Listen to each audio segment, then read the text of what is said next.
How can I troubleshoot my Ring Live View if it's not working? Hello everyone. Today we're going to discuss how to troubleshoot your Ring Live View if it's not working.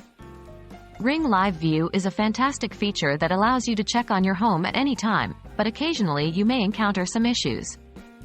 Don't worry, we'll walk through the most common problems and their solutions in a step-by-step manner. Is your device online? The first thing to check is if your Ring device is online. If the device is offline, Live View will not work. Go to the Ring app. Check the Device Health tab. Verify if it says online. If it's offline, try resetting your Ring device and your internet router.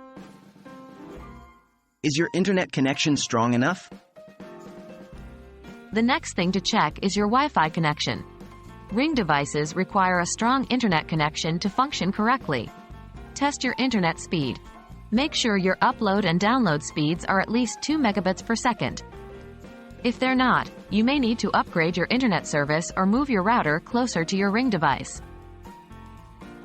Are your app and device firmware up to date? Sometimes, having outdated software can cause issues. Make sure both your Ring app and your device firmware are up to date. For the app, check your device's app store for updates. For device firmware, check under the Device Health tab in the Ring app. Is your phone operating system compatible?